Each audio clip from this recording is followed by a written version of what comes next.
Meetup. We're 4 months into this event. We're about 5 months after the release of the Oculus Rift, which is, of course, the catalyst for all of this. Get myself organized here. All right, and it's been a busy few months for VR. Oculus has raised funding, which is great. They've also begun showing the HD prototype. John Carmack has joined Oculus, so anyone in the gaming world who is not paying attention is now paying attention to VR and what's going on. There are now hundreds of apps, in thanks part to the VR Jam, but there are now hundreds of apps to try, which for those of you who are still waiting for your Rift, you're going to have a lot of catching up to do. It takes a lot of time to go through all these apps, as Bruce knows very well. And there's been a lot of interesting stuff happening outside of Oculus. There's been a lot of crowdfunding projects. There's some are coming from people like Will in the group and Six Sense, who I don't think he's here tonight, but he's usually here. And in the past week, we've been hearing rumors about Sony entering the VR space, which is very exciting and a little scary, but a little exciting. And it's been a busy few months for us here at SVVR. We now have over 240 members in the group. We're consistently have a waiting list for the meetups, so that's fantastic. We've stuck to the monthly format, more or less, so we've been sticking to the schedule. We managed to keep the cost down pretty low to a $5 suggested donation. And we've retained this open demo format that we tried the first time, where people can bring stuff in and show it, and we have our little configuration here in the tables. And I think that's working out really well. It works out really well for a VR meetup. So also in the past few months, some great companies have joined us in our community here. We have Six Sense, Tactical Haptics, Matterport, Condition One, and Nate from Oculus came to the first meetup, and Oculus is definitely coming back. In contact with a couple of people at Oculus who have separately told me that they're coming, so they are coming back. And, oops. Sorry, I jumped ahead here. Okay, but really this is, for me, this has been all leading up to this tonight, because tonight, for the first time, most, if not everything that we're showing tonight are projects from the people right here in this group. We couldn't do that in the beginning because we didn't have anything, because nobody had anything, and we were just looking for things to do. But now we're going from this idea of look at what other people are doing in VR and look at all the cool stuff that they're doing to look at what we're doing right here, the people in this group. And that's really important to me.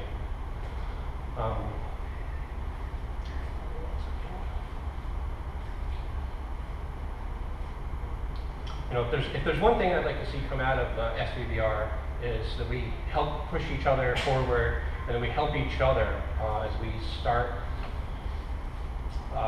in this, basically in the birth of an industry that we all really care a lot about. The newborn industry, there's no precedent for what we're doing here, so we need to stick together here. There's strength in numbers, and we've built a good community here. Accessible, affordable VR was made possible by the strength of online communities and forums, and I believe that we can really push it forward with real-life communities like what we've built here. When we first started, very few of us had Rifts at all, and we came together, but some of us had never even seen virtual reality head-mounted displays. But the few who did have it, like Bruce and Daniel and Arn and John Oakes, if he's here, they brought their Rifts to our meetup and shared them with us, and we all got to try it, and we all got to start thinking about it ahead of time. The power of the group enabled us to get a jump start on this, and I think that's really important. So, VR has the potential to impact almost every industry, the way I see it, definitely many industries. And it's my hope that this becomes a melting pot for innovation and innovative uses of VR. The most interesting stuff definitely happens at the intersections, and just by coming together in the same room, magic can happen. VR attracts a certain type of person, an optimistic, open-minded person, and not necessarily specific to any industry. And here we've had software developers, hardware developers, architects, we've had some doctors, people in healthcare, and the more diverse our group is, the better off our experiences, the better experiences will be, the better off we will be. hopefully we'll find new and world-changing applications for VR. But we're still at day zero. You know, Oculus likes to use this term in their presentations that VR is at day zero. And I think it's really appropriate until there is a real consumer version of a head-mounted display out there, either the Oculus Rift consumer version or a competitor. But we are witnessing the birth of something very big and really important. And once this thing gets going, it won't stop. I mean, the technology you see right here, it's just going to incrementally go from these head-mounted displays, the displays get closer, and eventually we're going to be interfacing directly with our brains. And you know, this is where that starts, and that's pretty intense. And day one is fast approaching. So although we're still at day zero, a massive wave of iteration and interest and hype around VR is coming, and I think it's going to dwarf the dot-com boom in just a few years. So there are once-in-a-lifetime opportunities for us right here. You know, we see the future, and it's coming, and I think we have a jump start on it. So I just want to encourage all of you to keep creating, keep experimenting. Those of you who are showing things you've created tonight, that's awesome. Keep pushing it forward. And those of you who are just starting, you know, look around in the group. You know, people here can help you. You know, we have experts in this room on everything: modeling, Unity, programming, software, hardware, everything we can need. So we have what we need right here. Everything you do now definitely going to have a disproportionate effect on the future. So that's it. I just want to say a few words. You know, I think what we have here is something pretty special. You know, we have a great active community. We're on the right track. Let's just keep it going. So I have a few housekeeping. As you may have noticed, we have a logo now. We also have SVVR.com website, so we're getting a little professional. We do need your help with volunteers for setting up. Some of you have been coming early to help, and we appreciate that. And if anyone has a little extra time before the events or after events, just to help get us set up and arrange the chairs and everything, it just helps because it gets real hectic in a few minutes right before the event starts. We're also looking for help, suggestions for speakers and products you'd like to see. Anything you'd like to see, let me know, and I'll do my best to get it. You know, I'm working on some things. I'm working to get us some discounts on Unity licenses, things like that. So I'm trying to get companies involved, and people are responsive because we have strength in numbers. So definitely let me know. The final thing I want to ask for help on is we're looking for a home.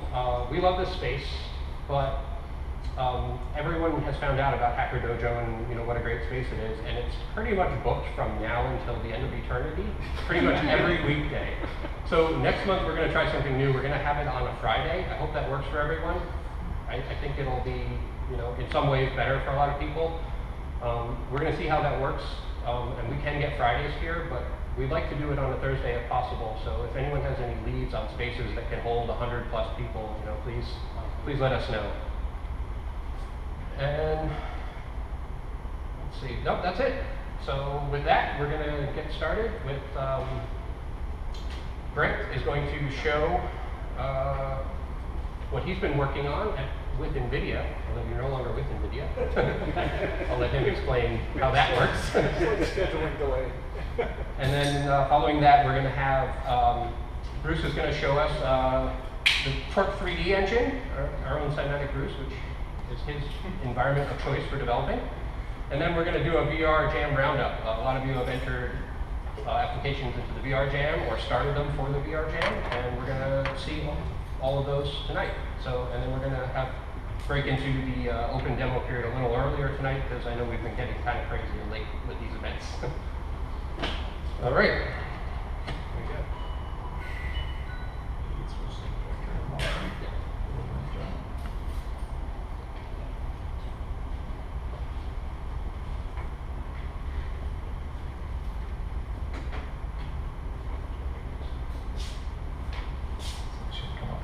So yeah, my name is Brent Oster, and for the last 5.5 years I've been working at NVIDIA, and was recently working on a research project for SIGGRAPH 2013, and was pestering Carl to get up and present it, and it was so packed with so many great speakers that by the time I could get in, I would now move to a startup. But I'd still like to show you guys what we worked on, because it's kind of cool. So let me just sort of go through the boring slides of what we did. And then I will move on to the cool movie demos.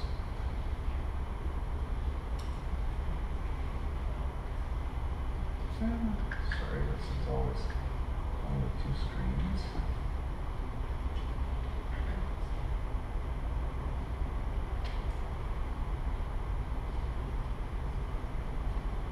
There we go. So basically at NVIDIA, what we were looking at was the advent of mobile devices becoming sort of the virtual reality or gaming platform of choice.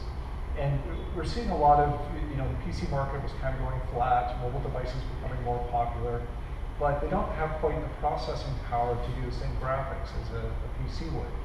So we started to look at different solutions of how can we solve this problem, how can we maybe move some things around and do virtual reality environments such that they look better, but you can still carry around with a mobile device and use that with a VR headset.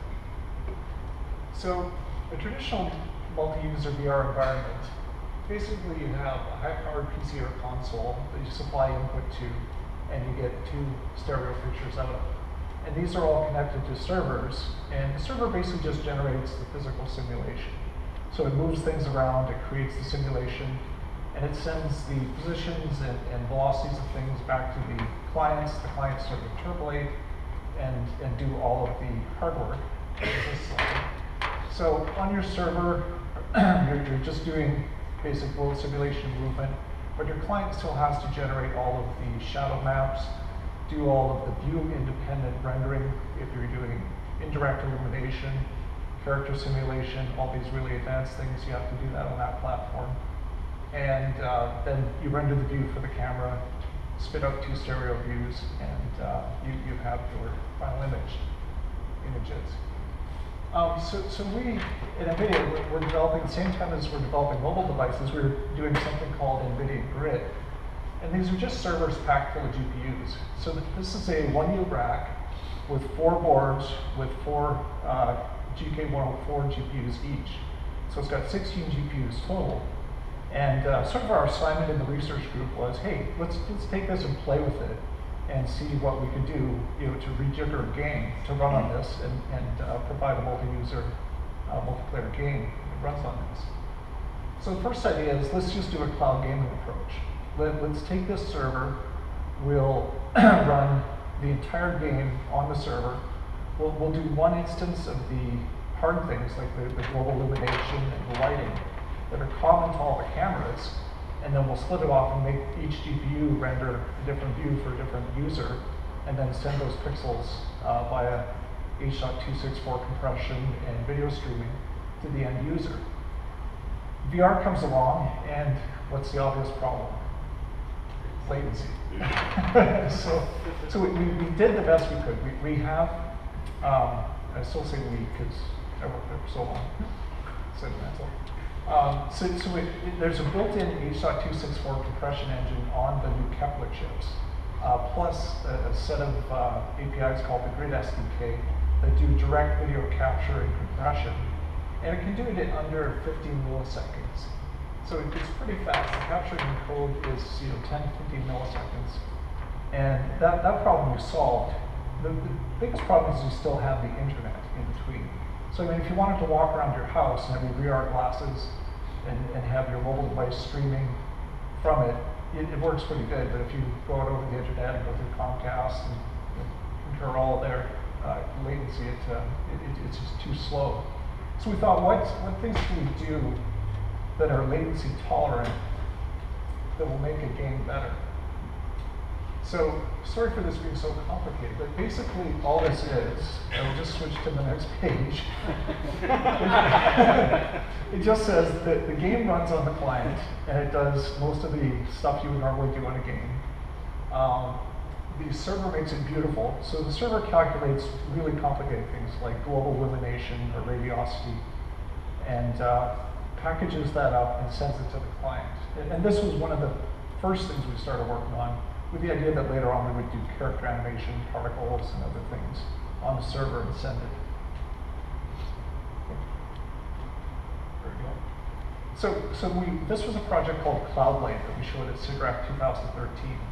And this is the final view generated of the Sponza atrium, which is really overused in computer graphics, or Crytek Sponza atrium. I have to give Crytek the credit because one time they were in the audience and they didn't.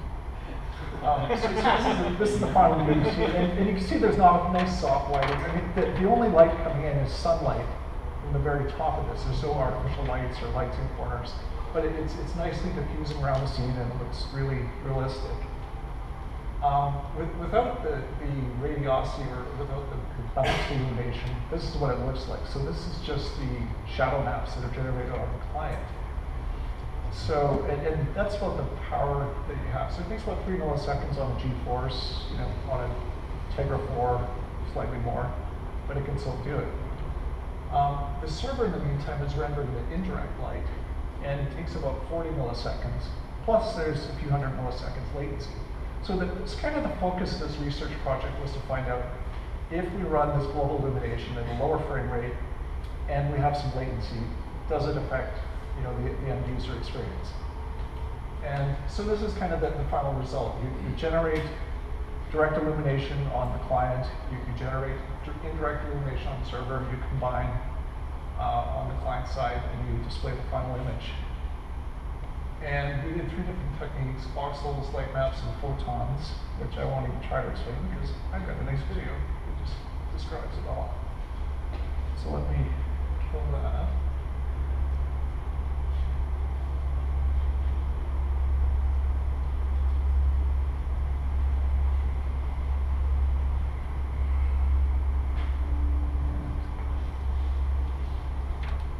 Move this over. So this was the presentation that was submitted to the SIGGRAPH panel. And do I have audio? Okay.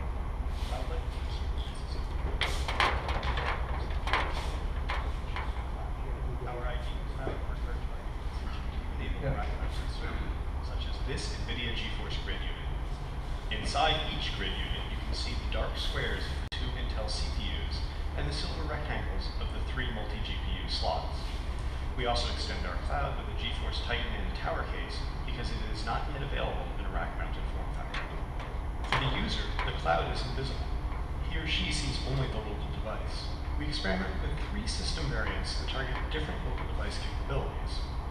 The irradiance map variant of Cloudlight supports mid-range devices such as this laptop, GeForce 650 GPU, and Wi-Fi connection. The cloud computes dynamic irradiance maps for the entire scene and streams them to all clients using H.264 video compression.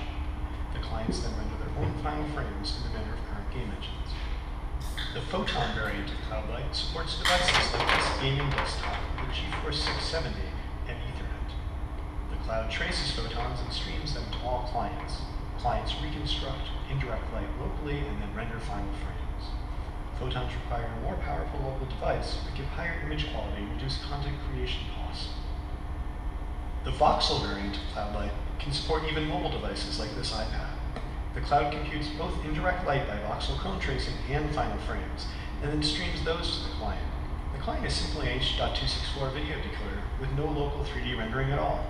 Compared to currently deployed remote rendering solutions such as Kakai and OnLive, this leverages the cloud to amortize the cost of rendering across multiple clients. We now show the client's view captured live in real-world situations. So sorry, this goes a little slowly first, but it picks up. It gets better. It's academic, so they have to show more blocks.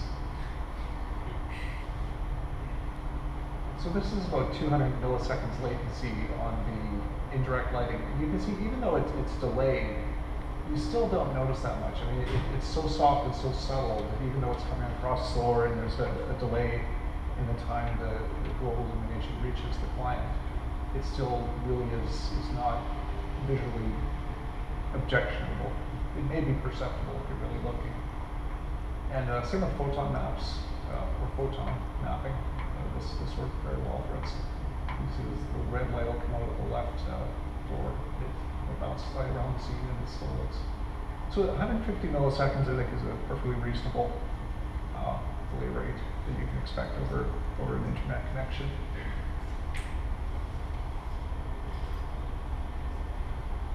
And this was the voxel technique, where basically you're just doing everything on the server and just sending the final frames. So this is just a classic cloud gaming type of thing. The following experiments show Old City with photons. They illustrate the perceptual impact of delayed indirect light as latency increases. I'll cut this off pretty quickly because it'll show you up to a second delay, and then you start to see what it does and where it gets bad. But after that, it gets kind of boring looking at example after example. So.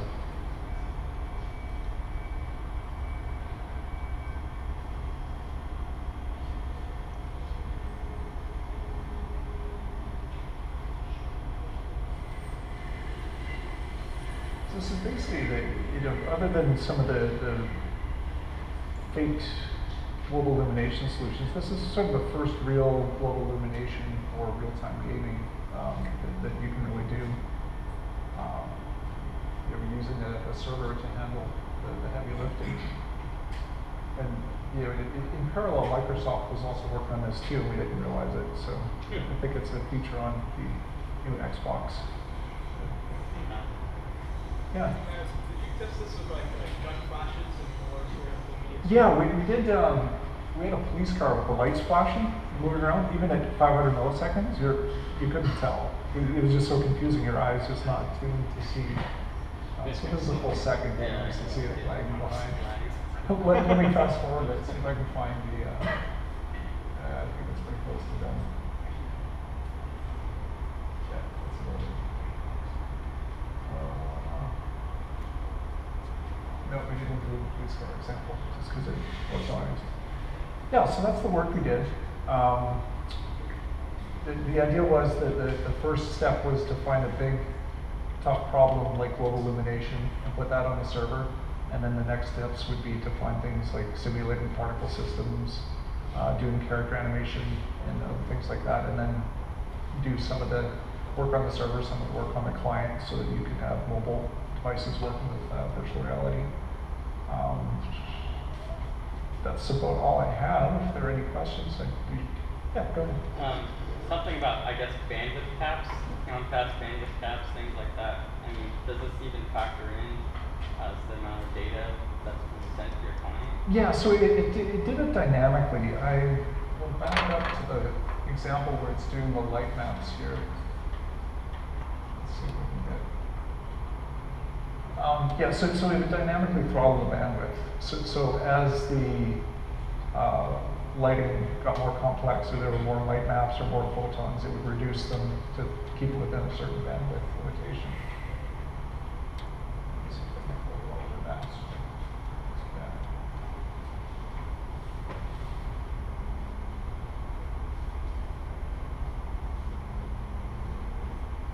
So this irradiance maps, and for a real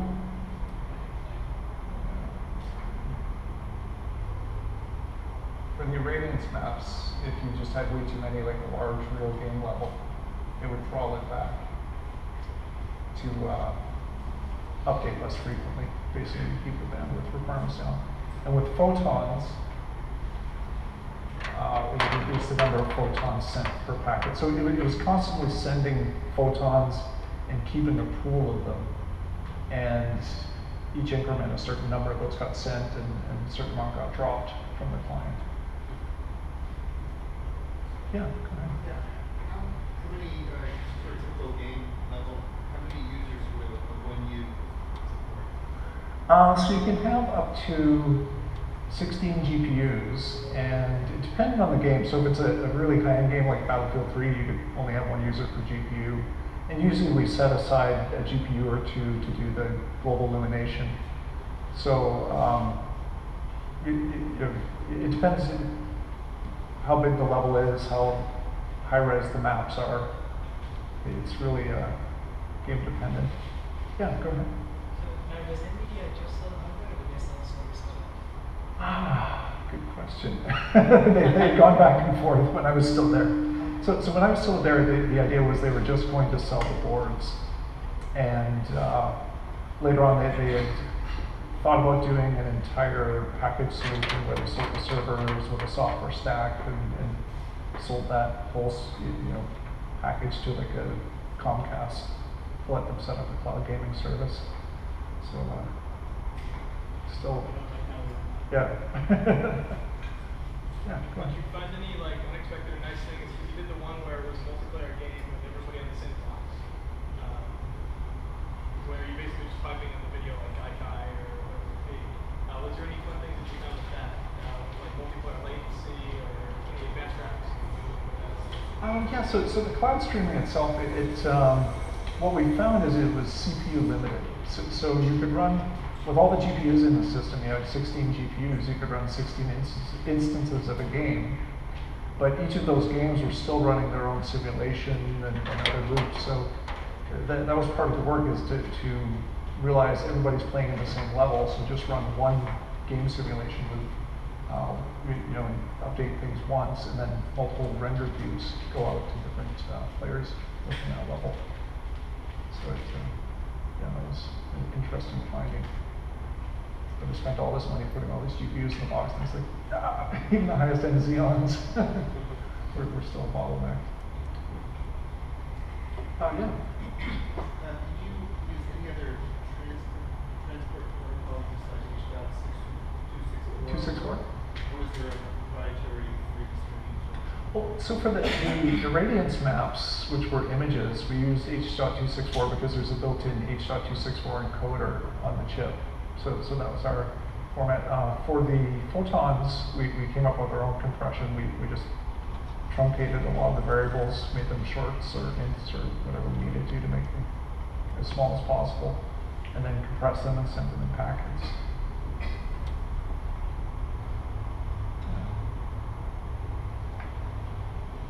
Okay, well thanks, I appreciate it. I know it's not an Oculus Rift, it's sort of the back-end server side, which nobody usually sees, but I appreciate the questions, and that's my presentation and research.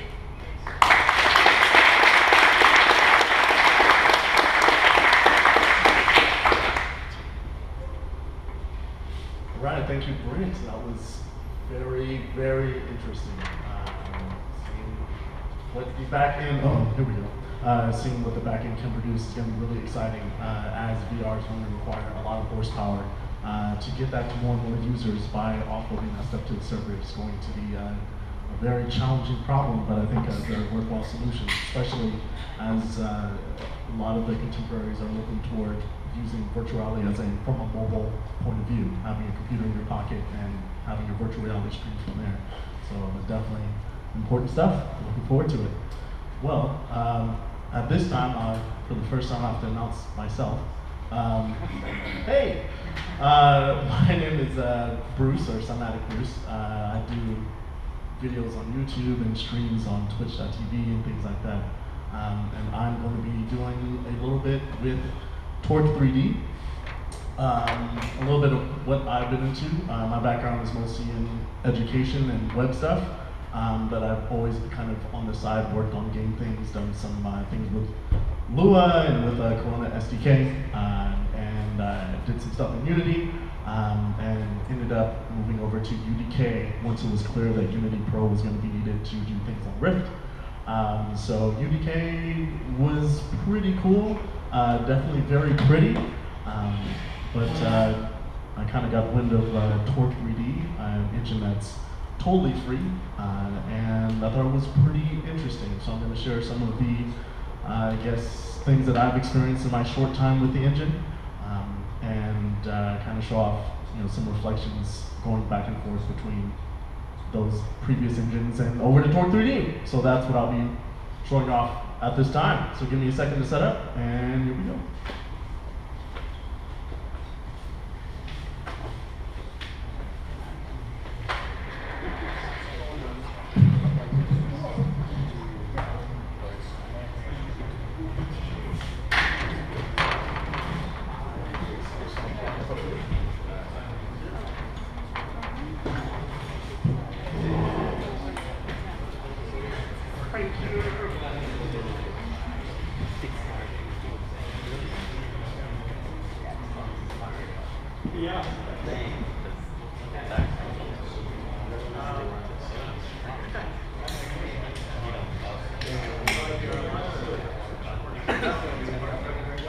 It's just not as like, I want to say it's like not as game, but it really is. I mean, I can project. Probably won't. Yeah, fine. Good Lord. I'm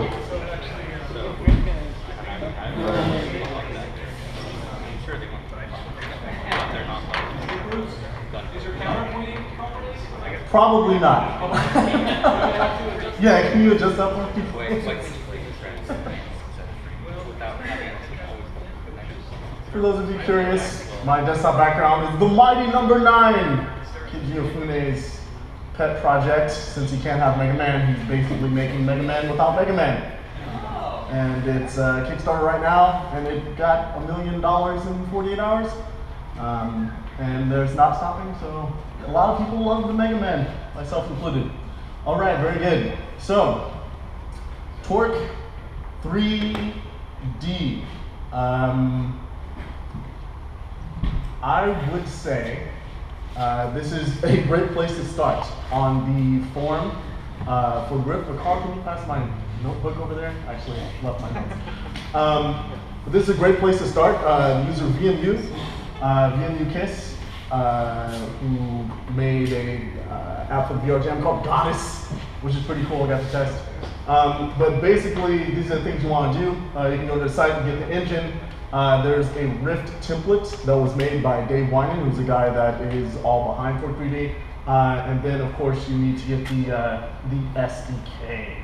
And once you have those things, you are in pretty good shape. You have, well, I just put these things here. Here we go. So in the Torque 3D folder, it just pretty much has everything that you need. You just, extract everything. Then you can put your templates here. I'm in the middle of making or adding on to the Rift template that Dave made that has all of the assets from other tutorials that are out there, which is cool, and kind of adding some things that have made my process a little bit easier in my time with the engine. And it ends up being as easy as this. Let's see.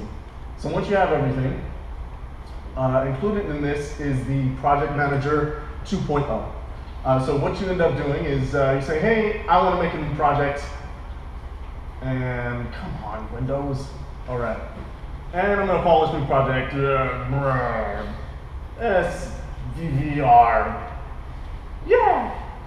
And then we're gonna fumble buttons. Any of you that watch me on streams are familiar with this. And here we go.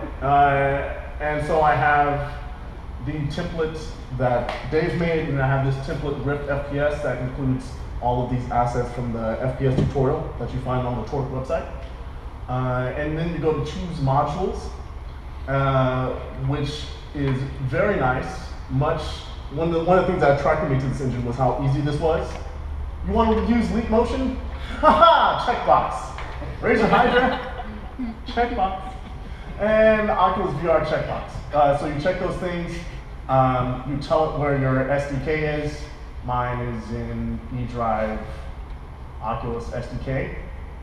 That's it. For this, you do have to say extended move. For the engine, it's basically telling you that it's going to have some motion outside of mouse motion and standard motion there. And then you go OK, and then you go to create. And it makes a full project for you for your Torque 3D to play around with. And it also makes a Visual C++ project as well. So if you want to access to C++ and want to play around in the engine, you totally could. Everything's free. You can use whatever you wish. And there's a lot of flexibility there. So that is definitely one of the upsides of Torque 3D, where you have a lot of freedom. Everything is totally free. There's no strings attached. You can make whatever you want, use whatever you want that's in here, and you don't have to worry about things later. With UDK, it's $100, and then after you make $50,000, you get like a 25% cut from Epic Games. And of course, with Unity, there's a lot of upfront costs, either the $75 a month or the $1,500 to get per user on your development team.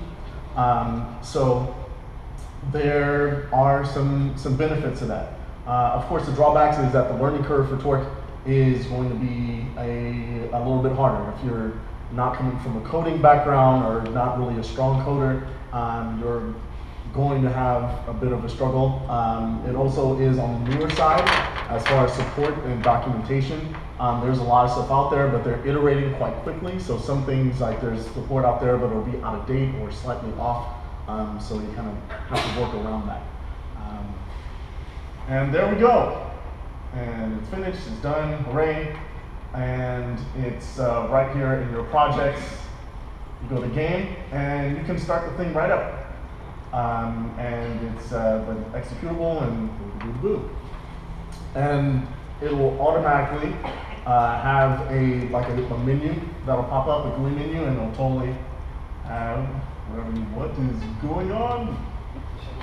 There we go. Come on, the multiple screens. All right, here we go. And so there we go. So it gives you this kind of nice little cookie cutter menu. You have a lot of options that are available. Also, nice thing about Torque 3D is they have some multiplayer stuff already built in with server client. When you're trying to get things just understand, it's kind of confusing. But it is nice that a lot of that stuff is there. So I'm just going to pop into the world editor for Chinatown. Let me actually, to show off some of the things I've done here, let me change this up here. I actually go to a different project altogether. With RPS. And let me start this up. So it's not on the screen. There we go. There we go. So you have some blank levels to choose from. I got all the Chinatown from the FPS tutorial stuff, like a blank terrain. It's kind of cool.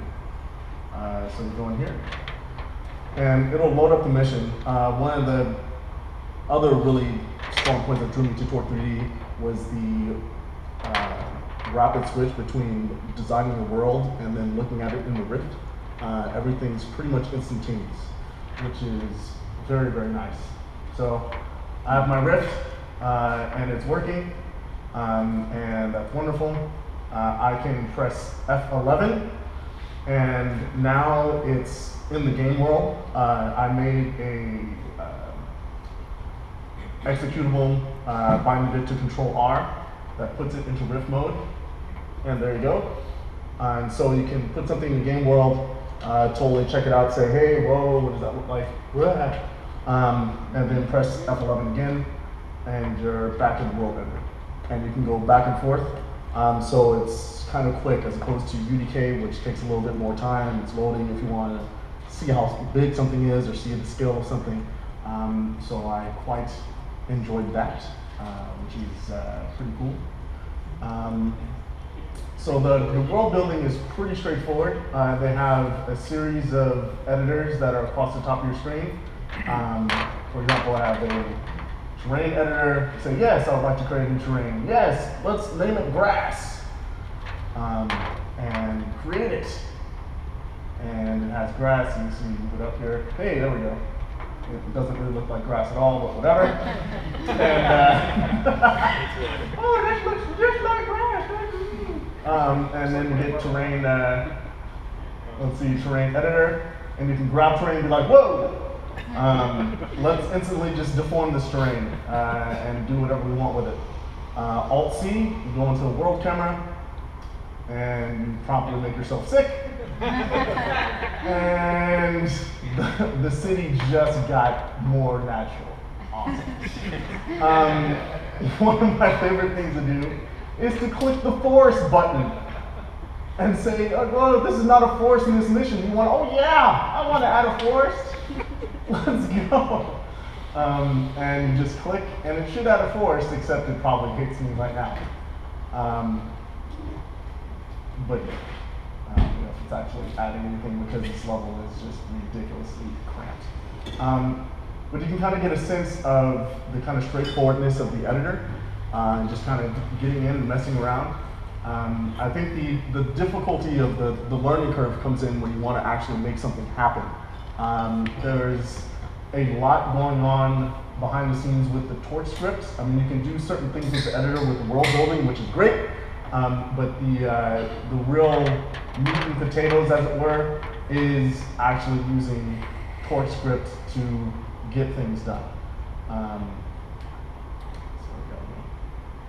No, do not save this monstrosity, please. And yeah, so to get out of that and kind of bring this over, I'm using a program called Torsion. It's built by the Garage Game guys who use that make Torque 3D. And TorchScript is kind of like C++ Lite, I guess, where it's a simplified version of what's going on. And you definitely are going to have to learn a lot about TorchScript. There's kind of no way really around it. You really got to learn a lot about what's going on here to get anything to happen. You know, and you can also not buy Torsion. Like Torsion is like 30 bucks or something. I just spent the money and got it. You can also do this in Notepad++. There's a plugin that's available free. You can totally use that, but it's kind of nice where with Torsion it kind of lays everything out, all of the structure and everything. So if you want to kind of check your data blocks and want to say, hey, you know, let me look at my weapons that I have. You can open it up. It keeps all of your files kind of in an orderly fashion. And when you're ready, when you're done editing, you can totally just run it from here.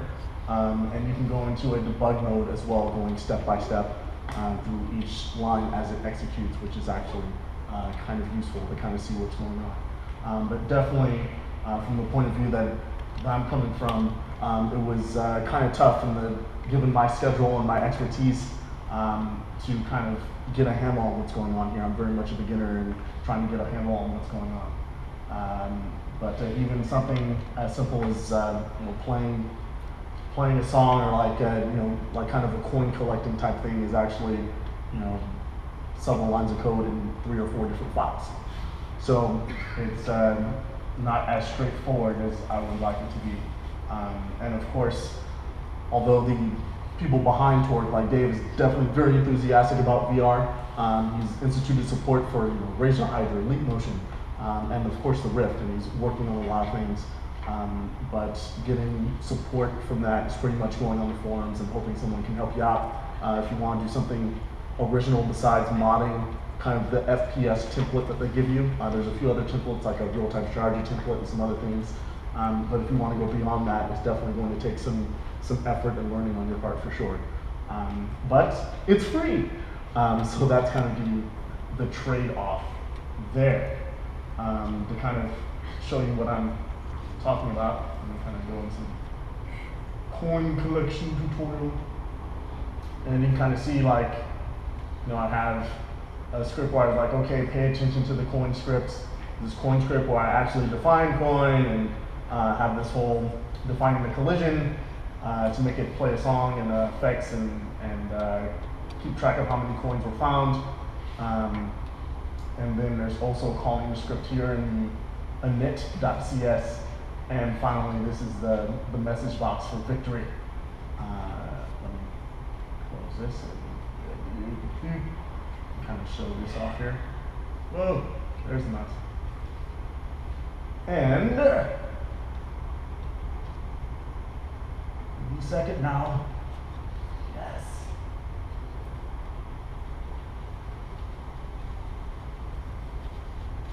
So there we go.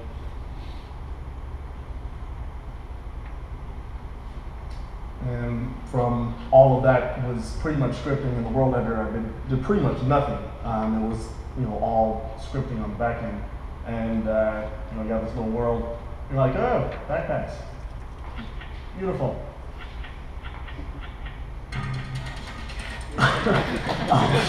So simple, but I mean, it's so it kind of gives you an idea of what's involved in something even that straightforward.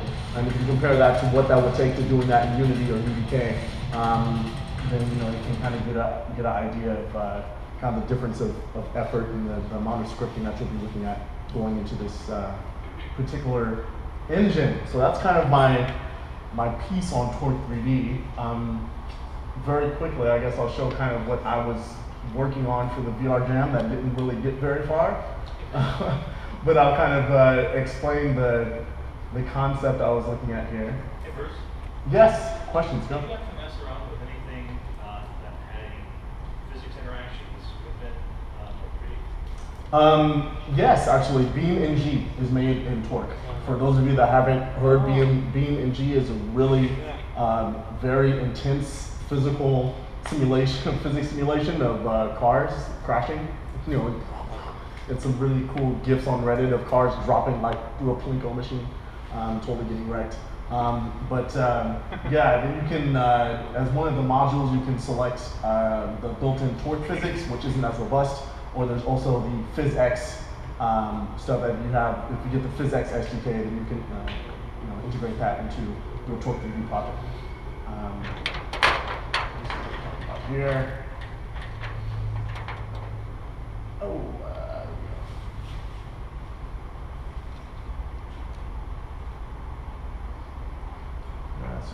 Yes. So it's kind of building some things here. So while that's loading up, I'll kind of explain what I was trying to do. I think my ambition went past my time, and also the learning curve here. But the whole point was to be a love letter to the Atari 2600 days. I really love Combat and Berserk. So that was kind of the deal, like, yes, I'm totally going to make this game where it's going to be just real simple, and you're just going to have dudes, and they're going to be crazy. And it's going to be like, Otto is going to come out and be like, hello, my shark, all this kind of crazy stuff. And none of that really happened. I also was kind of, got stuck a lot of time trying to make an initial environment. One of the things that I found really awesome in a lot of the software from the VR Jam was starting your player in an environment to basically give them time to get themselves set up. Put them in a 3D environment that doesn't go anywhere, do anything, let them get their headset and then get themselves settled, and also set the tone for your game.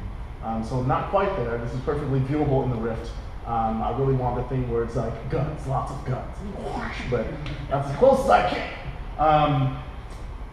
So that didn't really happen. But this is something incredibly dark, straightforward. But basically, I guess I have to put my riff down, or maybe I just work through it. But it's kind of like a Berserk type deal. So those of you that know Berserk are familiar with this guy. So I was kind of going for that feel where I want to make just a bunch of characters here in this kind of 3D pixel, how to say it, and then of course I have bullets that bounce everywhere. And that was kind of what to happen. And it's like, so you have these, these guys that are shooting with bullets, and eventually that extends to multiplayer where it's just like, type of deal going on, which will be very exciting. Also, something I was trying to do was to kind of mix Pong as well. So it's like the 2600 love letter. And fire like a shield, and then I'm still trying to work on getting things attached to your look. So fire that, attach it to your look, and bounce bullets back at your opponent, and then just have and have a fest there. So that was kind of the concept. Of course, it didn't go very far, but that was kind of what I got working on. Again, it was kind of a learning curve thing where I got stuck for days on trying to put my player in a certain environment, and then got stuck on more days. It's like, okay, I got the bullets to bounce, but I want to, where is it keeping track of each bounce? It's only on the on collision function, only keeps track of like the very last collision and stuff like this. So it's trying to figure out, what is the syntax, or where is it keeping track of this in the engine type stuff, that probably, you wouldn't have to, dig as deep or struggle as much with other engines, but it's free. So that's pretty much what I got going and my experiences so far, pros and cons. So if there's questions or anything like that, I'm welcome to take that. But yeah. So is that Combat Revisited? Yes, that is Combat Revisited. So I think I'm just going to call it 2600 or something. Now it's so watch expanded. for combat revisited. There we go. Awesome. All right, so I guess that leads us into the VR round.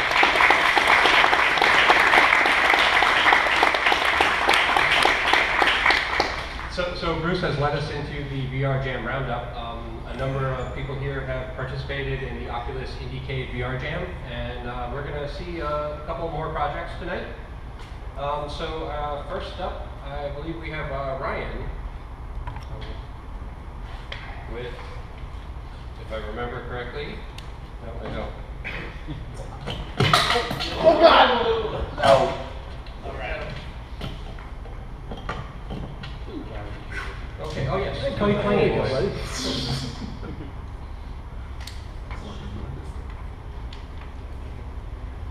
What's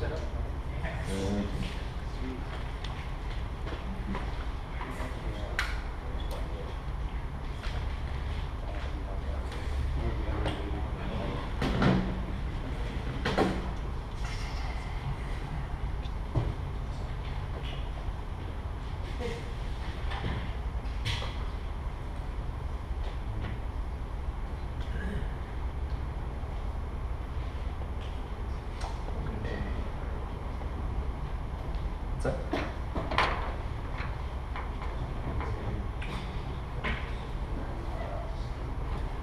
And then Daniel will be next. Is that all right? And then Curtis.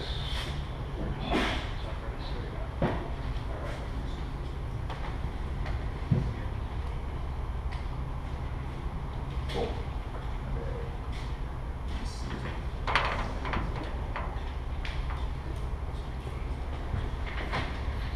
Okay, can you hear me? Cool. Okay, so I worked on a game called Toy Planes for the VR Jam. My name's Ryan Huffman. Actually, let me look here. A little about myself. My background is mainly in software, a little bit of hardware, not really game development. So this is one of the first things I worked on. I used Unity to create it. So I was kind of going into it blind, hadn't really used it. Also learned Blender as well as I could have in the short time I had. So it was a fun experience, and it was also a really big learning experience for me. And so I do have an Oculus Rift. I got it back in May, but I just haven't had any time to build anything yet. So that's why I was really excited about the VR Jam. It was a chance to actually build something with a hard deadline. Okay, so I ended up going through a lot of prototypes. I went through 4 different things. It kind of spread throughout the entire jam. I think it was just kind of a mix of lack of experience and not really knowing what my limits were and what I can actually accomplish in a short amount of time. So I'm going to quickly go over each one and hopefully have some sort of feedback for each one and some sort of lesson learned. Okay, so the first game that I had sort of started was this space game. You can't really see it, but it's kind of like an outer space tower defense game where you have these pods that are basically your towers, and you could move between them by looking at another pod, pressing a button, you'd move over to that one, and you could build basically different towers on each one. And ultimately, I kind of moved away from this because I didn't know what to do with it. I got to a point where it just didn't feel like the tower defense genre really worked for it. And then, so lesson learned, be generous with line of sight. It's not a cursor. And so basically when you have these things that are really far away, trying to use your head as a cursor and like line up your orientation to that thing is really difficult. So make it easy to do. So the second game was this game called Jellyfish, where you're a jellyfish that kind of has these like fists for tentacles, and you punch things, and kind of going along with this idea of line of sight. What the things that you would look at would be the things that you would be punching. Ultimately, I found that the whole like movement of your neck and like trying to move it around quickly was just it was tedious, and it didn't feel good. And I think it's really hard to get right. It seemed like there were some VR Jam demos out there that did do similar things, and I think they probably did a good job. I haven't tried them yet. So I think it's possible to do. It's just hard to do well. So the next game was totally different. A fish game, kind of like a simulator, I guess. I don't know. I wanted to make it really simple. So kind of going along again with using your head to have some sort of interaction with the environment. Basically, you would flap each fin with the triggers on your Xbox controller, and your head would control the movement of the fish. So you move it to the right to start swimming to the right. And yeah, like the slide says, I don't really know what would be fun about this, because really all you did was swim around in this small fish tank. And it was actually a small fish bowl at first, and you literally could do like 2 presses of the trigger and you were done. Yeah, and so eat food and die. And so lesson, being a fish is boring. I don't know. I'm not really sure what there was to learn there. It's maybe you can make it work. I couldn't. And then final game that I ended up doing was Toy Planes, which is again very similar to the fish idea, but in this case you're flying a toy plane. You use your head to move it around. You basically go to the right to move it to the right, left to roll, as you kind of expect. I think it's pretty intuitive. And then you use a controller to adjust your speed, fire your weapons. So first lesson learned. So the threshold for angle for head movement is pretty low. Like I thought there would have to be this big, area where you wouldn't be able to, so like this large area that you could just freely move without affecting the movement. And I found it actually to be fairly low. I think I had it at maybe 5 degrees off axis, which I thought was low. Next was compensating for misalignments is pretty natural. I thought that maybe you would have to reorient the plane, but most of the time you just kind of do it yourself. So if you're off to the side a little bit, you just kind of rotate your head back, and it felt natural to me. I don't know, I mean, try it after this and give me feedback, but I felt like it was pretty natural. And then also the IPD, so in the version of the SDK that I was using, the IPD wasn't publicly accessible, so I ended up just scaling everything up. In hindsight, I feel like this is probably not the right way to do it. It seems like in the new Unity SDK, it is accessible, so you can just go ahead and scale it yourself. But I just ran into lots of issues with basically all the defaults are based around this idea of 1 unit being 1 meter, and so everything has to be scaled, and just all kinds of defaults, not just the objects. You're messing around with other things as well, and it just seemed like it was more hassle than it was worth. I mean, obviously that depends on your scale as well. If you're going to more than that, if you're going to go like 1 million down, then that's probably a problem. Or the reverse, you might want to start scaling things. Okay, so I'll play a quick video. Hopefully.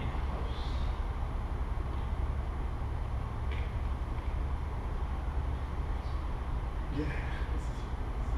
Is your cable connected well? Looks like you're missing a color channel. What's that? Your video cable. I don't know. There. Oh, you know what it is. That's this. Here we go. It's because I have flux. Oh, flux.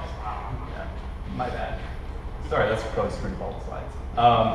Okay, I'll go ahead and start real quick. This is just a short example. It's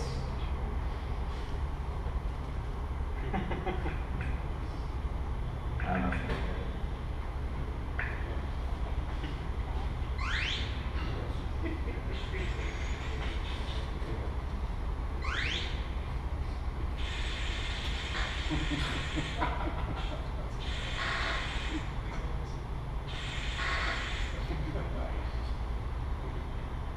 Yeah, so basically there's waves and there's more enemies each time and spawn in different areas.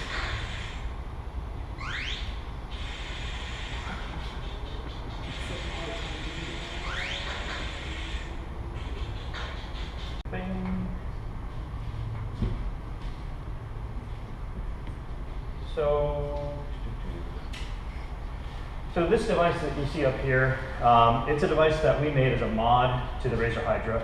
The Razer Hydra just used an electromagnetic tracker, and for those of you who don't know, 6sense is the maker of that particular technology. They're actually going to be having a wireless version of their tracker going on Kickstarter starting, I think it's like the 12th of September, which we will probably end up using in our Kickstarter, or in our device that's going to go on Kickstarter a month after that. to kind of give you a sense of what this is, you probably recognize that at the top of the screen here, that little black thumbstick that's up there and that little array of buttons that's up there, that's straight off of the Hydra. And the only reason we placed it up there is not so you can get at it. It's so that you can have this trigger that is right in that location, so that when we have shooting games, you can be able to go and pull a trigger and have your hand on this region right here where we're showing. So what's happening here? Well, that's where our innovation has come along. I'm a professor at the University of Utah. I'm actually in the process of taking a leave of absence to go and do a startup for a year and a half. The name of the startup is Tactical Haptics. So those of you who haven't heard of this yet, you can go to the tacticalhaptics.com website. We also have a Facebook/Tactical Haptics Facebook page, and at Tactical Haptics for Twitter. You can get all kinds of information about this stuff. But if you just go to the basic website, it'll show you the same video that I'm about to show you. And while we're here, I'm just going to make it really clear what the technology is, the touch feedback technology is, and how it works, and take some questions about that. And then what I really wanted to do was focus on getting some feedback from you. So this is just all a preamble, so you kind of understand a little bit of the technology, that you understand the context of my question, and then maybe you'll come and visit me over by where that Tactical Haptics sign is hanging on the wall over there. Come and do a touchy-feely on our revised prototype. This is basically kind of where things are now, and for scale, this is what you see up there. This is representing the replacement of this handle region, and everything has kind of gotten scaled down. And it's based on just some normal refinements, but it's also based on some of the feedback that we got in terms of trying to make the system all more ergonomic. Okay, so the video I'm going to show you is going to explain how the technology works. I'll just give you a really quick overview before we show the pictures. What's happening is there's little bars, these little black things that you see underneath the translucent hand. They will move within the handle. They move along the length of the handle. There are 4 sliding bars in there.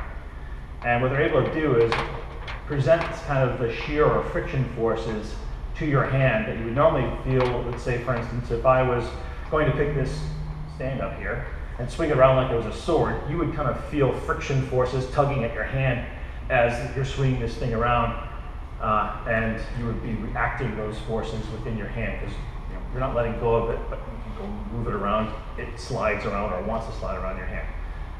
We're representing those same type of tactile sensations in your hand to mimic those friction forces, and then when coupled with your own motion, it's reacting the way that you kind of expect, and it feels pretty compelling. We're told that you can actually simulate inertia and mass, and we're actually going through in my Stanford lab right now and going through and characterizing the amount or the range of inertias that can be represented and your sensitivity to the change in that inertia right now, just as an academic exercise so we can write a paper about this cool device. Okay? So here is our little video. And I'll kind of narrate. This is the front of our engineering building. Here are these active regions here that are going to be sliding up and down, and you'll see that in the video in just a second. So this is just the range of motion here.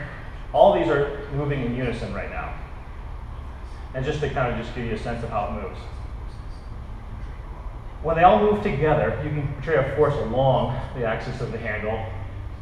When they move in opposite directions, they're the representation of a force couple or a torque, and that kind of gives you a torquey sensation. And by using different combinations of those bars moving around, you can represent torques on different axes. So what you're seeing over here is, this is the actual in-game, this is the in-game action that would be happening while someone's holding that. It's just really hard to make somebody's hand translucent to take a movie of it while you're doing all this stuff. And there'll be nice footage of students in my lab looking happy while they're going through and playing this, but maybe what I'll do is let's just move the video back again so that you can see all this stuff again. So again, being really clear, the same thing is happening on both devices. You can just see it clearly over there, but you can actually kind of see what's happening in terms of the deformation of the person's, the shear of the person's skin in their hand here. There's no real bulk motion of the actual person's hand. It's all being confined into kind of skin stretch or skin shear.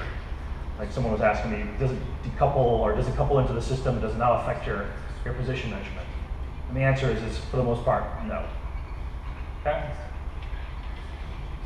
So this kind of gives you a sense of the overall thing that the device does. In order to actually kind of get a sense of what it really feels like, I'll go and set up earlier than I originally intended because there's so many of you that haven't tried it before. But just come on over. I'll be set up right over here a few minutes after we kind of break up the game demos, and you can come try it for yourself, and you can decide, does it actually feel like there's forces and torques in your hand? And I'll just tell you straight off the bat, it will not feel like you're hitting a wall. What it'll feel like is you're hitting something, there's some presence of a wall being there, and there'll be like the sense of presence of some resistance. And if you're in the mindset that it must stop my hand from moving, you'll be disappointed. If you're in the sense of, this is what it'd feel like if I hit that same wall with a Wiimote, this is night and day difference. And anyone who's ever tried it basically says, yes, it feels like there's something there. It's awesome. It feels like there's actually some sustained resistance to it, which is something you cannot do with a buzzing Wiimote in your hand. It just doesn't work. So, okay. So, people have any quick questions about the technology? What kind of latency do you see like end-to-end with the Razer Hydra? I heard something end-to-end. Like latency? Latency, well, that's a fine question. I know that we're doing about 120 hertz. Whether there's actually, that's our frequency. I don't know whether there's additional latency added into it, but it's got to be, if there is, it's only like 1 cycle, because it starts to become noticeable at about 30 milliseconds that there's a delay in the system. So the answer is, I don't quite know, but I think we're up around 100, 120 hertz, and I think we get the position, we do the calculation, on the very next cycle, we're actually going and implementing what the device should be doing in response for the feedback. So do you have a physics simulation of the object being simulated in your driver, or is it an add-on that has to be put into the game engine? How does that function? So essentially you're asking me what's our SDK, or what's the API for this? That's a good question. More or less what we have is a simple driver that goes through. We are going and building a really simple physics model. It's a mass and a spring that's added in. It's the invisible model that's underneath the sword, the flail, the whatever that's in here. There's also another mode where, for like the shooting gallery, we actually go through and script what a recoil should feel like for a particular gun, and that's what gets played at the time. But the ones that are physics driven straight out of Unity, and so we are using Unity, it's basically going through, you put the spring model in there, you solve for the displacements of the masses and the springs, you convert that very quickly because it's a linear spring into a force or a torque. You then map that essentially through a really simple mathematical operation into how these tactors should move. And if you have a force that's going along the handle and a torque that's being superimposed with that, it's really simple. You say, move the tactors this much because of that force, move the tactors in opposite directions this much because of the torque, add them together, that's what gets sent to the device. It's really super simple. Just like the scripting is, if I want to go have these things move in sinusoids because you said to, there's also that direct addressing mode. So the idea would be with Kickstarter, so I'll just say something about that. We'll be making a lot of decisions, but the idea was, we waited a while to be able to go through and make sure that there's going to be a tracking solution. Razer has stopped essentially producing the Hydra in the short term. That basically was going to put the kibosh on us going out on Kickstarter, because if you don't own a Hydra, and we're not going to make our own Hydra, how are you going to you're going to have this great motion controller that can't sense motion. Well, for the people that already have a motion sensor, they're good. So then we kind of started realizing that SixSense was going to release their own wireless system, and once that was announced, we decided to just kind of go and cascade our Kickstarter off of that. For people who haven't seen, and I don't want to really turn this into an advertisement for the Hydra, but the thing in thinking about, or for SixSense, that's essentially, that is the package of what they're going to produce for Kickstarter for SixSense. And so this little module right here, it's about the size of your finger for scale. That would be popping out of their system. We have a Hydra tracking board right here. Well, when this gets scaled down to this side, what's not shown here right now on this one is that there will be a feature very similar to this out here on our controller as well, so that we can snap in their tracking module. And also, to be clear, we also have to go through and do the communication with that and send that information back as well. So if This is mostly just kind of an FYI for developers here that are interested in this, independent of what we're doing. If you want to use that, you actually have to go through, do serial communication with that, and then serial communication with your PC to tell it what module it is. If you don't want to do that, they have their larger system that looks about the size of a pager, and that will do all the communication you need, but it's now a system that's this big as opposed to this big.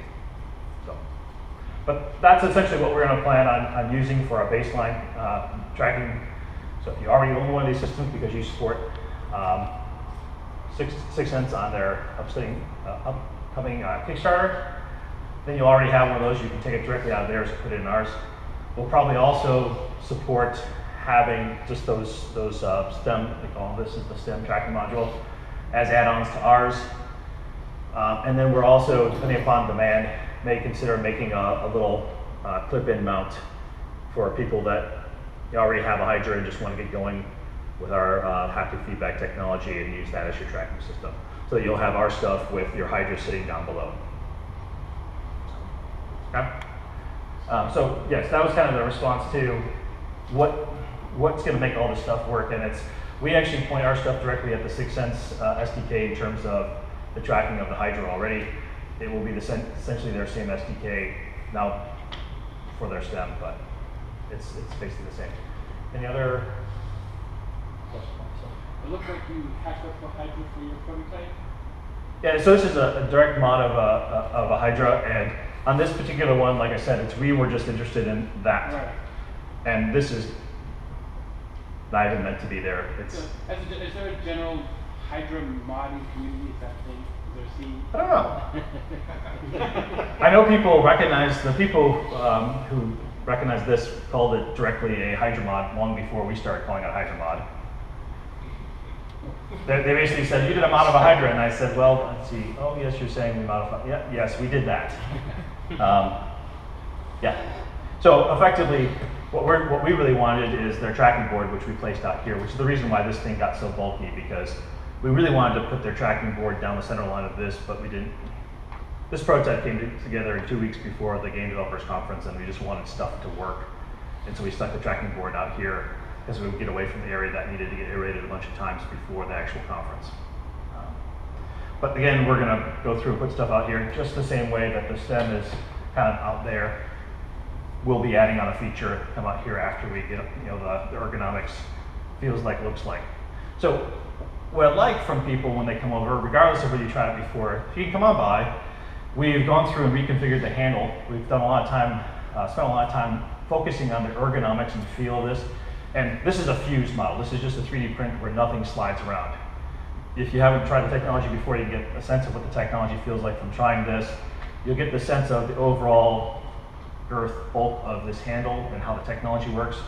And then you can imagine once you put this in your hand, what does it feel more ergonomic to you? Can you reach triggers? And this is meant to be a thumbstick and the placement of the buttons. Do you have any comments for us, like, you wish that this was placed a little bit differently, or it's awkward, you want to move things around? We'd like to get some input from you. Is this getting close, essentially, for this region? And then the next step for us is we're going to add that tracker back in, and then that's going to be the device that goes into the Kickstarter video that everybody can get excited about, hopefully. So, yeah. And just to be clear, our target for the Kickstarter audience are folks like you. If it's not your bag, don't worry about it. I'm looking for people that are interested in developers, researchers, companies, academics, even VR enthusiasts, like the same type of people that are going through and doing Rift demos right now for like the VR Jam. If you're equally passionate about being able to go through and improve haptic interaction in VR or in future games, the other type of people that we're interested in having ideas. I'm purposely not trying to go through and make something that people can compare the cost and functionality to a Wiimote. The reason that you can sell a Wiimote for $50 is because they make 100,000 of them or 1 million of them. I went through and ran the numbers on it, and we ran a really long survey. The average price that people were sent totally back and forth is $75. And the only way I'd be able to do that is if I sold about 7,500 of these things, which that gets out of the scale that Kickstarter can actually support. So we're going to scale things back. We're going to go after lower quantities, probably do a hybrid solution, for instance, maybe even actually go in and 3D print the outer shell and then injection mold the inner components so that they're more durable, and really go after people that want to use this stuff, get it out early, and then work with you in order to be able to go through and have an SDK, an API that you're interested in using, and we'll support initially Unity, and later on we'll have to see. Probably UDK is one of the things that we'll consider, and if there's people that are passionate about Torque 3D, it's really kind of, if there's demand, and there's people usually in the development community there's enough demand and interest that they become part of the solution. Those are the types of people that will be interested in kind of helping or enabling. Okay, so please do come by and try a demo later if you haven't tried the technology before. Please also give us feedback on this kind of stuff, and I guess I'll take one more question. I'm curious, does the system sort of provide, is the feedback that the system provides more sort of embellishment, or are there ways that it can actually like provide information, like I'm talking applications, like applications sort of provides information to actually like, sort of guide what the user does, as opposed to like, sort of just run the path. So essentially what you're asking is, as an embellishment, most of the time what we find is that building upon the VR experience that already exists, the good graphics, the sounds of the clinking swords, all these types of things, to embellish them, to actually make it feel like there's resistance, is the most compelling way to be able to use this. But all of our previous research, the previous 5 years of NSF-funded research, was all about going and doing attention queuing. It's the give you information like bad guy over there. And that has almost nothing to do with what my current actions are, but could also be useful, right? We're interested in applying some of this stuff for guiding hand motions for upper limb rehabilitation, for providing feedback during robotic surgery that now is only available visually.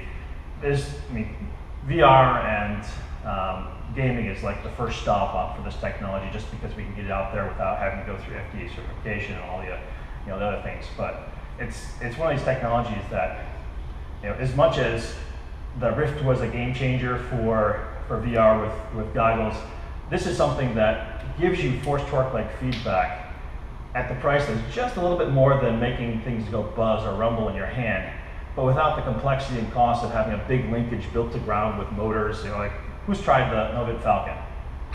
It's got a workspace that's about this big. It costs, well, 150 to 250. Actually, I don't think they make them anymore, because I don't know what's up with Novit now, but it was never incredibly successful. You have a workspace that's this big, it's kind of loose. You can output about 1 pound of force, and there's not much support for it. This is actually a technology that you could put into a Wiimote if you would want to. It could go mainstream. It doesn't even have to have a VR system that's completely tracking it. That's the beauty of it, is it fits really well with the consumer VR community right now, and that's actually a great community to actually have this kind of grow out of, but it's not limited to that, and it's got applications everywhere. So I hope you guys get excited about it when you try the demo, and hopefully as we get some more information on this stuff, you follow us on Facebook, or if you guys have any questions or comment at any time, you're welcome to email me at will@tacticalhaptics.com, and I'm happy to go through and respond to you, or put you on a mailing list so we can keep you apprised of what's going on. Thanks.